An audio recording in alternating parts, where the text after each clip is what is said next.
സംസ്ഥാനത്ത് കനത്ത മഴ തുടരുന്നു. അതിൻ്റെ ഏറ്റവും പുതിയ അപ്ഡേഷനാണ് ഇന്നൊരു വീഡിയോ ഭാഗത്ത്. നാളെ വിദ്യാഭ്യാസ സ്ഥാപനങ്ങൾക്ക് അവധിയുണ്ടോ ഇല്ലയോ, അതിൻ്റെ അപ്ഡേഷനും ഇന്നൊരു വീഡിയോ ഭാഗത്ത് ഉൾപ്പെടുത്തിയിട്ടുണ്ട്.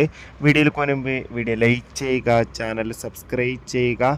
ഈ വരുന്ന ജൂൺ ജൂലൈ മാസം അങ്ങോട്ട് ധാരാളം ചിത്രങ്ങൾ OTT റിലീസ് ചെയ്യുന്നുണ്ട്. നമ്മുടെ ചാനൽ ഭാഗം പരിശോധിച്ചാൽ നിങ്ങൾക്ക് ആ വീഡിയോയ്ക്ക് കാണാൻ വേണ്ടി സാധിക്കുന്നതായിരിക്കും. കഴിഞ്ഞ 2-3 ദിവസമായി കേരളത്തിൽ മഴയുടെ ശക്തി കുറഞ്ഞിരിക്കുകയായിരുന്നു. എന്നാൽ ഇപ്പോൾ ഇതാ വീണ്ടും കാലവർഷം എത്താൻ പോവുകയാണ്. ഇപ്പോൾ കിട്ടുന്ന അപ്ഡേഷൻ പ്രകാരം നാളെ മുതൽ കേരളത്തിലെ വിവിധ ജില്ലകളിലും അതിശക്തമായ മഴയ്ക്ക് സാധ്യതയുണ്ട്.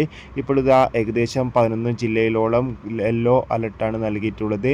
തിരുവനന്തപുരം ജില്ലയിൽ ഗ്രീൻ അലർട്ട്, കൊല്ലം ജില്ലയിൽ ഗ്രീൻ, കോട്ടയം ജില്ലയിൽ ഇപ്പോൾ യെല്ലോ അലർട്ടാണ്.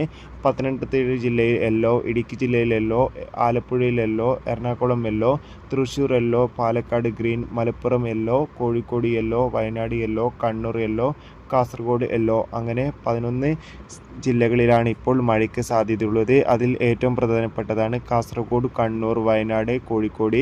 ഈ 3 ജില്ലകളിൽ നാളെ മുതൽ ശക്തമായ മഴയ്ക്ക് സാധ്യതയുണ്ട്. അതോടുകൂടി തന്നെ ഇപ്പോൾ കിട്ടുന്ന അപ്ഡേഷൻ പ്രകാരം നിലവിൽ ഒരു സ്കൂളുകൾക്കും ഇതുവരെ അവധി പ്രഖ്യാപിച്ചിട്ടില്ല. എന്തായാലും അവധി പ്രഖ്യാപിച്ചാൽ ആ ഒരു അപ്ഡേഷൻ ഉടൻ തന്നെ അപ്ലോഡ് ചെയ്യുന്നതായിരിക്കും.